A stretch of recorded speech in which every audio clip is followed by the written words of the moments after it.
spectroscope à prisme. Il est constitué de 3 parties. Lunettes, premier collimateur, deuxième collimateur. Pour le réglage, on commence par régler d'abord la lunette. Cette lunette doit être réglée sur l'infini.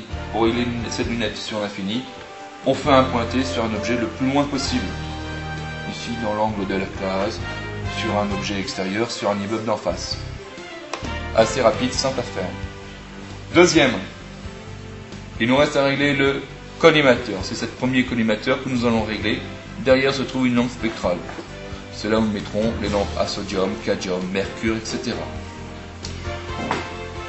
Pour régler ce collimateur sur l'infini, on peut très bien se placer devant, celle-ci ayant été préalablement réglée sur l'infini. Nous avons directement la fente et nous réglons par ici jusqu'à ce que cette fente soit fine et nette. Troisième étape, mise en place du prisme. Bien regarder comment vous le mettez en place. Une face qui porte un numéro, c'est une face semi-opaque. Il paraît évident qu'on va la mettre contre le rebord, ici, le montant métallique. Maintenant, si nous regardons comment se propage la lumière. Notre premier collimateur préalablement réglé sur l'infini nous envoie des rayons qui viennent de l'infini. Ils arrivent sur notre prise par la phase d'entrée, qui y subissent alors une réfraction, une deuxième réfraction à l'intérieur, et ils vont sortir par ici. Donc le parcours, ils rentrent et ils sortent par ici. On tourne le plateau dans ces conditions jusqu'à obtenir le minimum de déviation. On repère à ce moment-là la sortie. Le voilà à la sortie, je tourne mon plateau jusqu'au minimum de déviation. Voilà le minimum. On fait une précision avec notre lunette.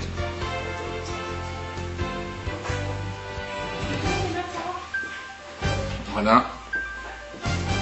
Voilà, j'ai réglé ici au minimum de déviation. Le collimateur et la lunette sont réglés. Je bloque le système, c'est fini.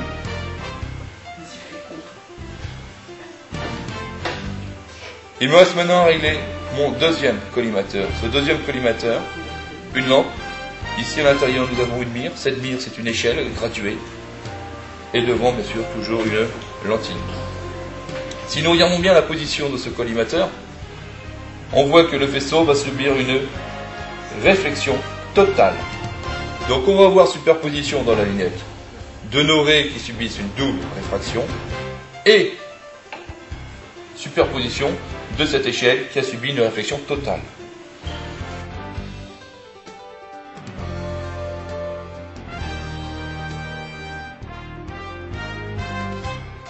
Ceci va nous permettre de faire quoi exactement? D'attribuer à chacune des raies une certaine valeur de déviation. Cette valeur, ce n'est pas un angle, c'est une valeur D en échelle. Ça peut être 0, 1, 2, ça va dépendre de notre mise à 0. C'est complètement aléatoire, c'est propre à chaque individu, c'est ce qu'on appelle le mise en réglage. On fait le réglage de l'appareil. Pour faire correctement le réglage, il ne nous restera plus qu'à changer les lampes. Ici, nous avons une lampe design. On va mettre une lampe à sodium, une lampe à cadmium et une lampe à mercure. Pour chacune des lampes, nous avons une raie spectrale précise, donc une déviation. Il ne nous restera plus qu'à tracer.